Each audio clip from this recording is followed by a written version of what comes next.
Assalamualaikum, hi and good evening for everyone. Welcome back to our Sembang Santai Session for with Rambutan.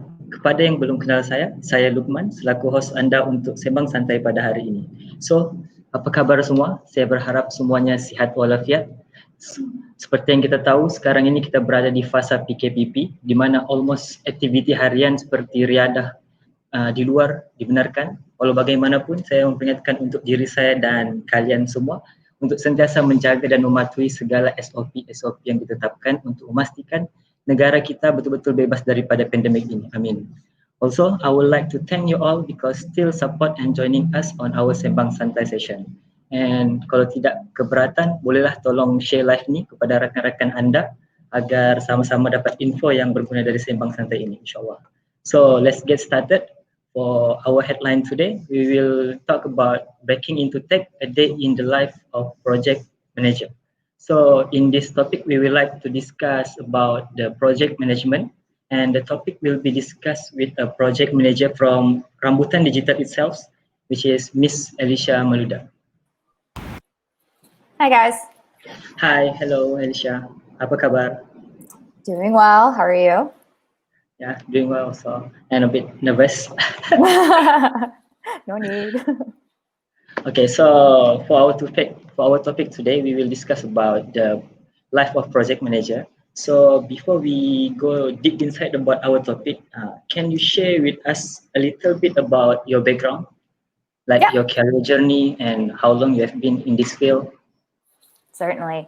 Yes. So like Lukman said, my name is Alyssia, and I am a project management consultant with Rambutan. I didn't start out in a technical field in uni. I studied government and politics. I'm from the States, so I went ahead and just kind of studied things of my own interest. But I eventually transitioned to tech almost 4 years ago, just because I saw it had a increasing relevance across all industries. And I really was curious and appreciated how impactful it could be. So I definitely wanted to be part of that, that space. So I started out initially in sort of marketing analytics, and then I transitioned into a PM role at a financial technology startup in Atlanta. And now, obviously, I'm in Sabah, and I wanted to come here because I wanted to be part of the emerging tech scene here. And right now, like I said, I'm working with Rambutan as well as the World Bank, and I'm also still PMing for my US job. Wow, awesome. So as you mentioned before, you currently work in 3 different companies at the same time, right? Yeah. So I bet you really know well about what is project management is. Am I right? I'm definitely familiar with it, that's for sure. And the different ways that different companies really describe project management, product management, and how hybrid can really exist between the two. Okay. So before that, for the audience, if you guys have any question regarding our topics for today, feel free to ask in our live comments below. And so Alyssia, can you tell us what is actually project manager, and what's the role and the work scope for the project manager? We know that different field has different work scope, right? And if you become a project manager in tech industry, the scope is different with the project manager in business industry. So can you tell us the scope and the role about the project manager? Yeah, definitely. So, like you were saying, project management that exists in every industry, and at a high level, it's really about overseeing and executing on plans already agreed upon by the business team and the client side. So you're kind of that middleman to liaison between the two. So in a business capacity, it's about communicating to the client, communicating to the business team, and making sure deliverable is met on time. And that's not too different from what project management is in the tech space. Except in this regard, you're working also with the development team and making sure that those 3 key players are all on the same page when working towards the goal of the project. Okay, so I've been thinking about what's the difference between project manager and product manager? Is it only different with the name, or the role is also different? Yeah, no, that's a really good question and an important distinction to make. And again, this also depends on the type of company and what they're looking for with the product manager or project manager. But fundamentally, a product manager does a lot of what a project manager does. Plus, they have decision-making power over how a product is developed. So it's really about them translating the client's needs and then prioritizing those needs correctly with the development team, and then making the tough decisions where if the goal is X, but the client asks for something completely different, it's like, no, we need to stay on track, and I'm making this decision to make sure we meet our end goal. Oh, okay. So now I'm clear about that. So that means the product manager is more into like planning strategy in regards of product development, but meanwhile the project management manager is more to the execution of strategy for product development, business needs, and so on. So, Alyssia, based on what you explained before, we know that project manager also plays the important role in the execution of project, like the middleman for the dev team and the clients. So, can you share about your daily life routine as project manager, like how you manage your project and how you handle it, and ensure all the tasks and requirements are completely on time? How do you deal with the clients? Yeah, definitely. So I think the best way to kind of discuss this would be to kind of recap a recent project that I worked with Rambutan on. So, and also to clarify, I think I would classify my PM role with Rambutan as like maybe 75, 85% like project management and about 15% product management. So that being said, about the day in the life, we would start at the beginning of the project where I would meet with the client. And this is really discussing their needs based on the project and getting to really understand what is the goal that they're trying to achieve. And that seems really simple, but it's actually not as straightforward as asking, what do you want? It's more of a matter of like uncovering the root issue that they're trying to solve, which requires a lot of sort of obvious questions. So, for example, if the client in the scoping session asks for a new platform, an important question to ask as a PM is like, what do you mean by a new platform? Why do you want to build a new platform as opposed to keeping your existing one? What are you hoping to accomplish with this new platform? So, that discovery session and those questions are definitely very necessary to make sure we're solving the right problem. And so once we sort of narrow down the issue we want to address and provide a solution, I can go ahead and prioritize that, obviously based on the client's needs.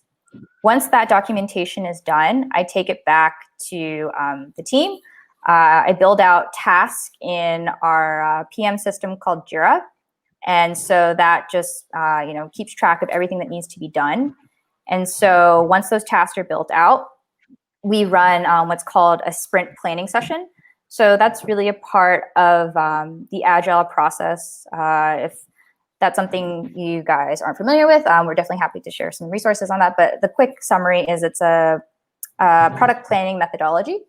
And so during sprint planning, we'll discuss these tasks and the prioritization and the technical requirements. So it's a lot of discussion among the devs. And if there are any outstanding questions, obviously I take it back to the client and we have further discussion to make sure we're very clear on what needs to be accomplished.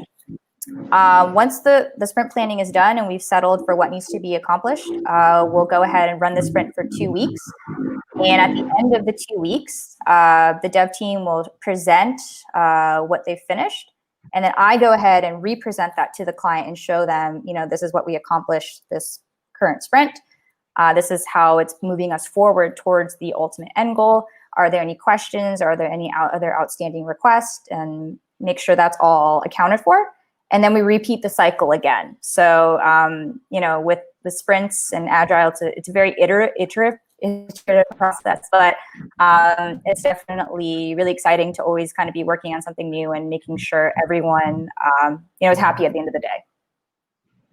Okay, so you said that within the sprint, the dev team will do the works within the sprint. But what if at the sprint time there's an urgent request from the client? How do you manage it? Like how to put Yeah. it as a prior first?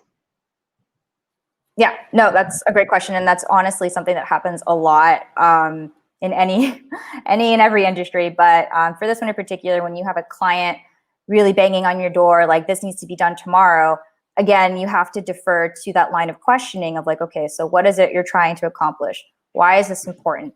Are there any other alternative means that we can take than just building something?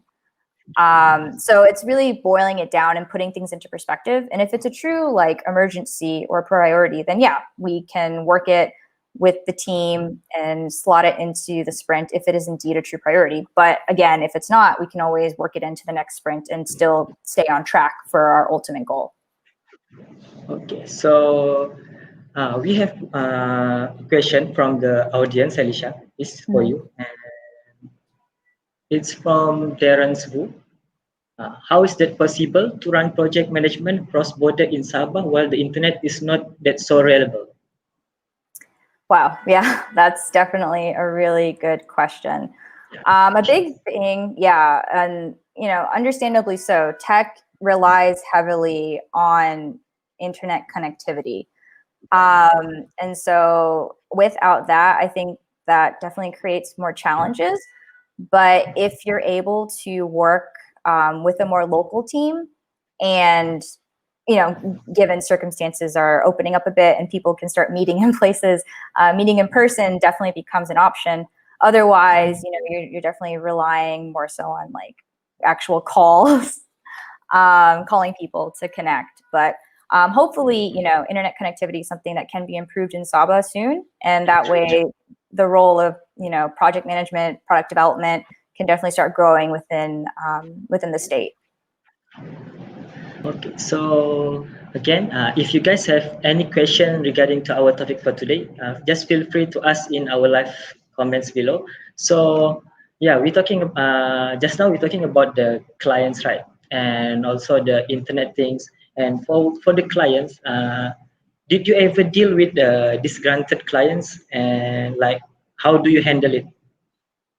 Yeah, that's also a good question. And again, something that definitely happens not only in tech, but in other industries. So being able to, um, have the client feel heard, I think is very important. So just to illustrate with an example, there was a project we worked on where a client asked for an updated platform, right? But updated platform meant something different to the client than it did to our development team. So when we shared the deliverable, there was, they were a bit upset because it didn't match with their expectations. So in that particular instance, the first thing that we had to do was really hear the client out and understand, their point of view. The second thing is identifying the root cause of why they're unhappy. So in this case, it was not having a clear definition of what updated platform meant. Third is acknowledging the mistake, because I think a big part in tech or any aspect of life is like knowing when you've made a mistake and having the the ability to acknowledge that and say like, okay, we messed up, but we really want to fix it. This is how we can fix it. So that fourth step of presenting a resolution that addresses the root issue. And in this case, it was really clarifying updated platform. And so once we talked through that and realigned the priorities, we were able to deliver not only an aesthetically beautiful platform as what they expected, but also a highly functional platform, which is what we had intended. So it was bringing those two things together. Okay, so this means we like if project manager we need to like positive mind our mind every time and don't let our emotion control ourselves, right? Yeah, So definitely. and also as project manager, you also handle the development teams, right? And how you keep in touch with them to ensure that the sprint and the task is still working and you and the dev team is still on the same page, because you said that the sprint will run in like 2 weeks, and then after the end of the sprint, then the dev team will show the products that they do. So in the time that how you want to like uh, have this have to know what is the dev team do and keep on tracking them. So how you do that? Yeah, that's a great question. And yeah, it's definitely not a situation where, we meet one time, we set up the schedule of tasks, and then I don't talk to the team for 2 weeks. Definitely not. It's more of a matter of like, okay, let's start the sprint. It's day one of the 2 week sprint. And then every day we'll host a daily stand up. So given MCO, we were using Google Hangouts and meeting every day at 10:30 to discuss, or the devs would share like, what did you do yesterday? What are you doing today? What blockers do you have? And that kind of discussion is really important because it not only, keeps everyone accountable, but it also is a good way to problem solve. So if one person's having a blocker with maybe like a front end feature, and someone else on the team actually dealt with that same issue, they can connect and work together to resolve that problem, as opposed to one person spinning their wheels. So that's one way that the team, stays in touch. Another thing that I like to do is hold mini meetings. So when big feature deliverables are due at the end of the sprint, I like to touch base with those developers working on it, just to make sure like, okay, like what's the status? How's it working? What issues are you running into? This is the client's expectation of functionality. Let's make sure these things are all aligned.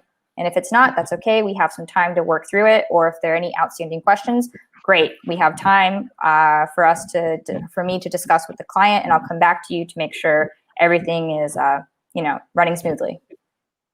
Right. So the important is the communication is the key for the every solution. So for that, we have another question from audience, which is from Janet Gun. So she said, any tips for managing difficult clients for both internal and external? Yeah, that's a good question, definitely. And I think that definitely ties to something we were discussing earlier, just about making that client, again, whether internal, external, feel heard, and then trying to come to a resolution. Then, of course, sometimes you run into the issue of like maybe the client isn't happy with the recommendation you're proposing. And then in that case, I think it's a matter of tactful sort of negotiation and really sitting down again and trying to understand what is the true issue here and how can we work together to make sure we can overcome this together. I think that's a good message to try and reinforce with the more challenging clients. Okay, so we have another question from our audience. It's from Zara Gani. Also, it's how to execute project that needs to be done on time despite having sudden requirement change that ask from. Yeah, and again, this is definitely something that happens quite frequently in at least my experience in tech in Sabah, as well as the tech company I work for in the States, where you've got a client, again, urgent requests, killer deadlines, like what do you do? And that's when the teamwork aspect comes into play. So again, as my job as a PM, it's really uncovering, is this actually essential? And if it is, okay, let's take it back to the devs. Let's talk about the best way to go about doing this, and let's work together and put in the hours that are needed to make sure that this deliverable is met. So in this case, I definitely give a huge shout out to the Rambutan team that definitely puts in the hours to make sure that the client's needs are met, and they're the true heroes of these kinds of situations. Okay, so yeah, also uh, if like how to say uh, so like if we have that very urgent request from clients, and the urgent request also have a killer deadline. So like at the same time, the sprints also have a big task. So how do you handle it? How like you let your dev development team to handle it, and to keep them still on track? Like, yeah. And so that case, it comes down to the client's priorities again. It's like you're telling me you want we're on track to accomplish X, Y, and Z, right? And then the client suddenly comes at you and it's like, well, I want A, B, and C done. And it's like, okay, well, if you want that done, like understand like this will affect your timeline in the ultimate delivery of your end, deliverable.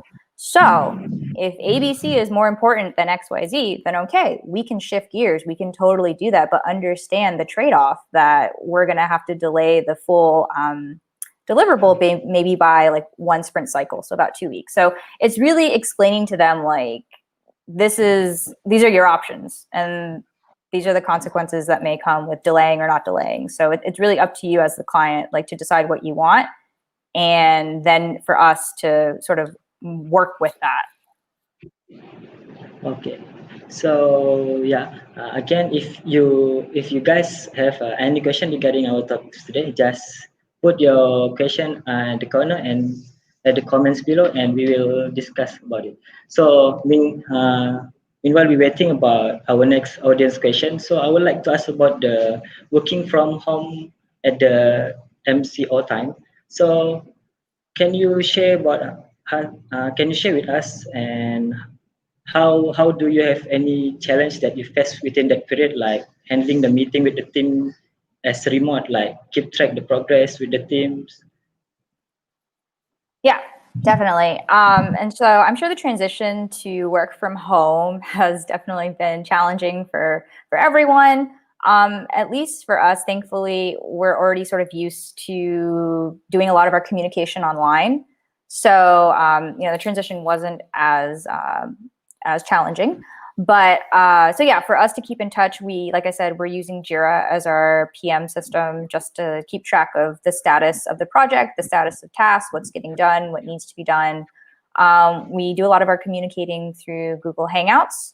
That's a nice free video conferencing service. At my other job, I also use GoToMeeting. That one's also really nice. We also used Slack, which is great for just pinging people and making sure like, if you've got a quick question, I'll shoot you a message as opposed to trying to send you an email. So those tools really help us keep in touch.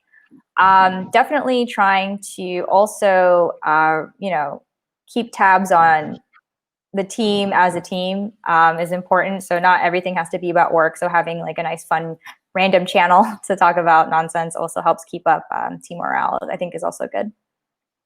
Okay.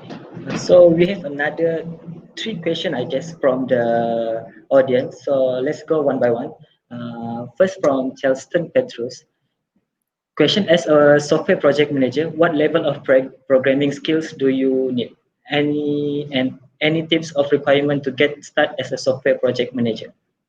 Yeah. Awesome question, Chelston. And this is, I'm sure, this is definitely something I thought about before I made the transition, because I felt really underqualified when I was transitioning from, my background in government and politics to, getting into a technical field. And to answer your question directly, no, there's no sort of like hard requirement for you to understand programming. But does it help? Definitely. And it helps in the sense that you really can understand how something is built and the difficulty that is associated with a build or request from a client. So I think that gives you good perspective. So all that being said, like I personally still don't have any formal technical training, but I've picked up a good bit of the fundamentals from the Rambutan team as well as my other company. And that has definitely helped things, move along for sure. In terms of requirements to get started, no hard requirements, but I definitely would recommend, if you're interested, connecting with someone who's in the field and really hearing about their experience. I think that's a good first step to get a good perspective. Okay. I hope the answer from Alyssia answer your question, Chelston. And so next we go to the second question. Is from the same person as Darren Fu. What do you enjoy the most being project manager in software industry? Yeah, and that is like the best question. Thanks for that. So the thing that I really like about being a project manager in the software industry is that I get to be part of building something from nothing. Like, I think it's really cool that developers can, literally create something just, with a couple clicks. I mean, obviously it's more complicated than that. And so I have a huge respect for them, and to be able to bring the client requirements to them and translate it, and then eventually see the final end product. It's just a really satisfying feeling to know that I was part of that build. So I think that's one of the many reasons why I think more people should be interested in the field of project management, and just being part of building something. And so there's one question. The question is just same like Charleston Petrus' question. It's from Maisara Hussein. As a project manager, do you still doing codings or how? Yeah, good question. So there was a period of time I was trying to undertake learning Ruby, which is, based on the languages that I've played with, the closest to English in the sense that it doesn't sound like a robot is talking. But I found that Ruby was definitely the most digestible and easiest to get started with. Unfortunately, I've had some other priorities take me away from that, but I would like to start picking up some more coding, just because, again, having a background in at least the fundamentals of how builds work or how a developer thinks really helps you as a PM in the long run. So I highly encourage anyone that's interested in becoming a PM, obviously connect with a PM just to get their perspective, but also dabble a little bit in coding just to kind of see like what it's all about.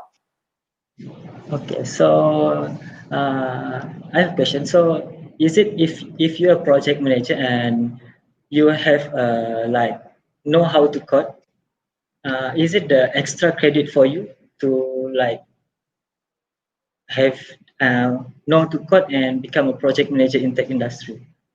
Yeah, definitely, for sure.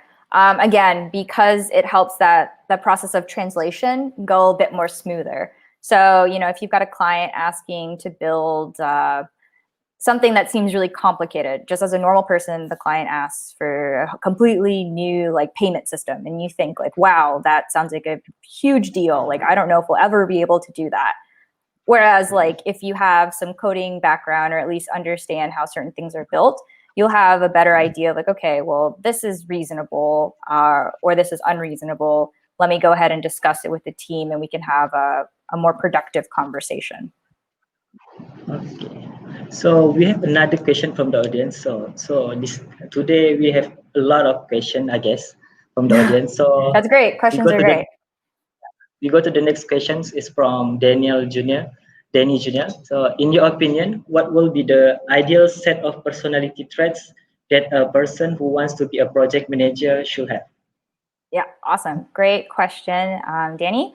So I think being friendly is always a good personality trait to have, regardless of what field you enter. But definitely being friendly, having a positive mindset, but also being not afraid to ask obvious questions, but also ask hard questions.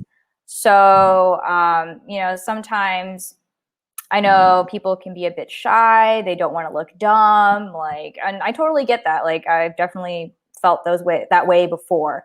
But at the end of the day, like, you're not asking these questions to look dumb. Like, you're asking these questions to facilitate a productive conversation. And so I think not being shy in that regard is important. So friendly, open-minded, positive, and not shy and being able to ask questions is, I think, are really important personality traits to have.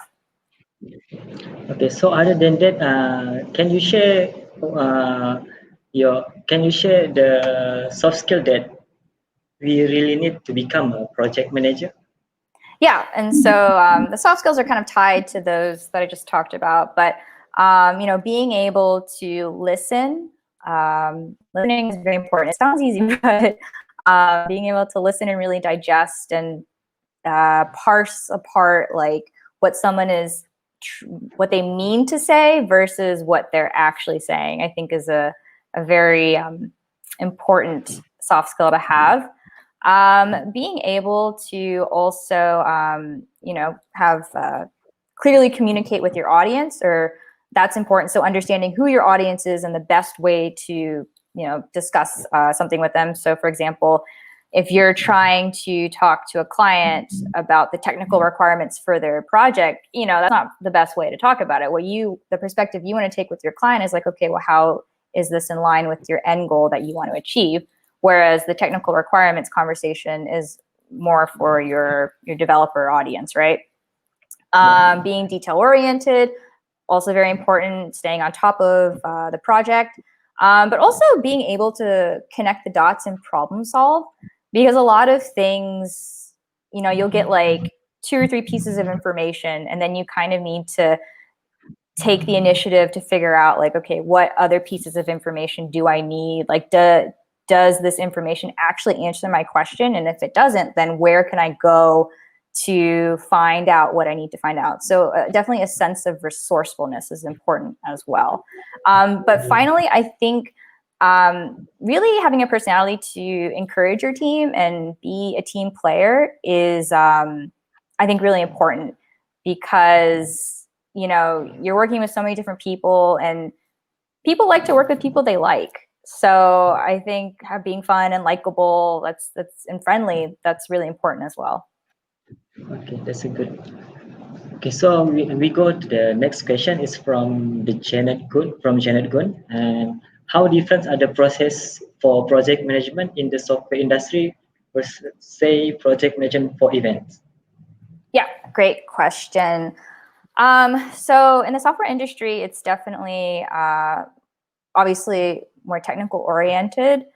So for Rambutan, it's a lot of documentation and keeping track on deliverables, which can be said for any any project. But again, from the working with the dev team side and making sure the technical aspects are handled. Whereas in my previous role, I also did some work for an events company. And so that was more so like going through the proper like legal channels, go to the legal department, you scope out your SOW, and then you like procure your external vendors, and you make sure they're properly vetted. And then, it's just a similar process, but just in a different application. But I think fundamentally both are similar in the sense that you need to make sure you're on track to achieve the final deliverable, and make sure you're keeping the client constantly updated and in the loop if there are any problems, or again, if any progress updates. Okay, so we have another question from Darren Spool. Is his third question. What is the greatest challenge as a project manager for the local IT projects in Sabah? Ooh, that is a good question. So far, in my experience here, it seems there are not as many dev teams. So if there are not as many dev teams, dev projects, then there's not really a need for a project manager in IT, right? But I think we can definitely overcome this by encouraging people who are interested in learning about software development to get into the field, people who are interested about being project managers and want to learn more about coding. I think that's also a great way to kind of like grow the tech scene in Sabah, so that way we can grow opportunities for people, not only obviously as developers, but for PMs or designers or whatever other roles that exist in the tech industry as a whole. Okay. So there's another question from Ina Harris. Do a project manager travels a lot? It depends. So right now, well, obviously with MCO in Sabah, not really traveling too much. In the beginning, before MCO happened, I was meeting with a client in KL a few times. So there's an aspect of travel. For my job in the States, I ended up traveling as well to meet with a client.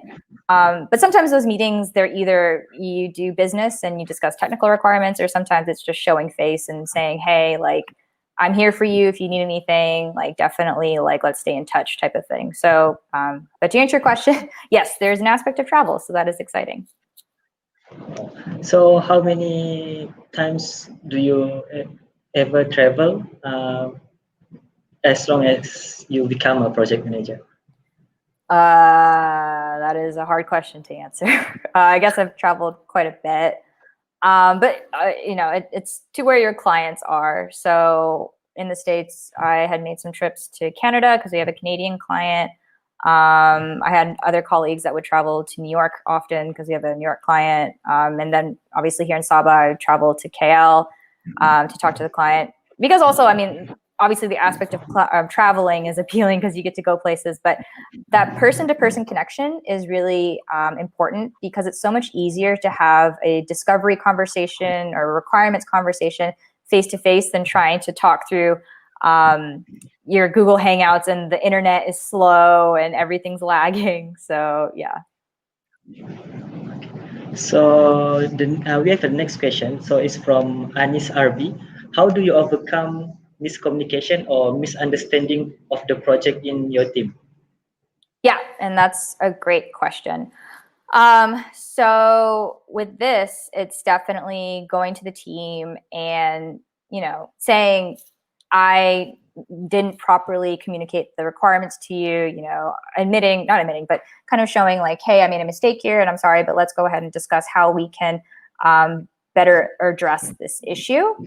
And then talking through the clarified, you know, issue with the team to come to a resolution, and then working with the team to make sure that that is actually what the client wants at the end of the day.